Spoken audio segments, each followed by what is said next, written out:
তো আলটিমেটলি আমরা জানি যে আসলে মানুষের জন্ম বড় না, কি বড়? কর্ম বড়।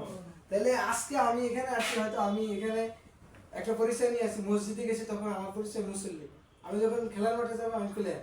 মানুষ কয়টা? একটাই।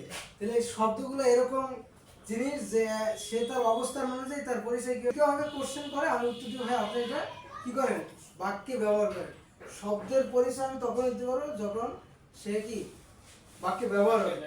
পার্টস অফ স্পিচ এটা বাক্যের সাথে সম্পর্কিত, কালিমা এটা বাক্যের সাথে সম্পর্কিত, আর লভস ওয়ার্ড শব্দ ভোকাবুলারি এগুলো ডিকশনারি বা শব্দ ওয়ার্ড মিনিং এর সাথে সম্পর্কিত। ওখানে যা আছে এটা জন্মগত পরিচয়, প্রত্যেক মানুষের একটা জন্মগত পরিচয় থাকে, ঠিক এটা আছে। কিন্তু আমরা তো ছোট না, আমরা পরীক্ষা দিতেছি অনেক উপরে, তাহলে আমাদের একটু বুদ্ধিভিত্তিক প্রশ্ন আসবে, তাহলে ওই জিনিসগুলো আমাদের খেয়াল রাখতে হবে।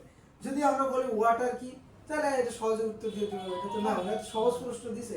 অথচ দেখা যায় যে আই ওয়াটার দ্য প্লান্ট, এই প্রশ্নটা অনেকবার আসছে।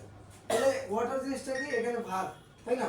তাহলে আমরা যেভাবে জানছি যে এত সহজ প্রশ্ন, একটু তাড়াতাড়ি থাকে এরকম হয়ে যায়, কিন্তু এত সহজ প্রশ্ন দিছে, হ্যাঁ, অথচ এইটাই আপনি ভুল করবেন। তাহলে সেক্ষেত্রে আমাদের এখন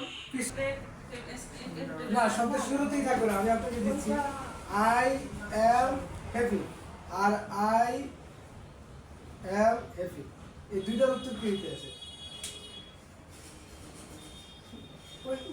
উপরেরটার উত্তর কি আছে? না, এখানে আমি তাহলে একটু আর একটু সহজ করবেন, আপনারা পারবেন, আপনারা চেষ্টা করেন। আই অ্যাম হ্যাপি এটার অর্থ কি, আর আই অ্যাম হ্যাপি এটার অর্থ কি? পরীক্ষা এটাই আসতো সহজ।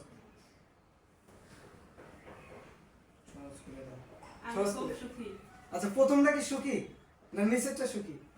ব্যবহার করার পর আমি এসএম ফেল বলবো নাকি? তো প্রত্যেকটা ভাষায় মানে শব্দের মানে দুইটা ভাগ থাকে, একটা হলো যে অর্থবোধক, একটা হলো কি অর্থহীন। তো আমরা জানি যে মানুষের বাক যন্ত্রের সাহায্যে উচ্চারিত অর্থবোধক ধ্বনিকে কি বলে? ভাষা বলে। অথবা মানুষের মনের প্রকাশের জন্য উচ্চারিত অর্থবোধক ধ্বনিকে ভাষা বলে। এখন বাক যন্ত্র কি জিনিস? বাক হলো যে কথা বলার যন্ত্র, এখানে অনেকগুলা পার্টস আছে, মেশিনের যেমন পার্টস আছে আমাদের আছে, আমাদের কন্ট্রোনালি আছে, দন্ত আছে, ওষ্ঠ আছে, এরপরে শক্ততালি আছে, জিভ আছে।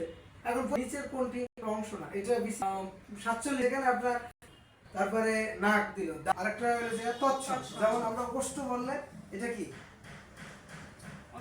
এটা একটা মানে এটা তৎসম, আমরা ঠোঁট নামে চিনি তৎসম শব্দ, তাহলে তৎসম শব্দ চিনার একটা তৎসম, এইটা যখন পাবো আমি ধরে নেবো এটা কি তৎসম। তখন ভবন শব্দটা আমরা যদি লিখি, ভুবন যদি লিখি, এরকম দেখবেন অনেকগুলো আছে, এটা আমরা ওইদিকে যাবো।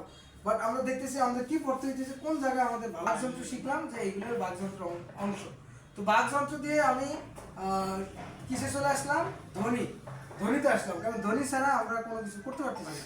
তাহলে ধ্বনি উপরেরটা। এখন অনেকে কিন্তু এই গোলটা যেহেতু মেয়ে, সে কি নেবে?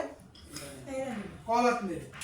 এবং এই যে আমরা পরীক্ষা দিলাম না 18তম, সেখানে কিন্তু এই প্রশ্ন আসছে, সেখানে ভুল সূত্র অধ্যায় আপনি যে এই জিনিস পাবেন। তাহলে আশা করি সামনে ওখানে আসছিল না, ওটা রিটার্নের ভিতরে ভুল সূত্র আসছে যে বাক্যগুলো শুদ্ধ করে লেখেন, এটা দাখিলের ইয়ে তো আছে। এখন পিলিতে এটা অপশন আকারে আসবে যে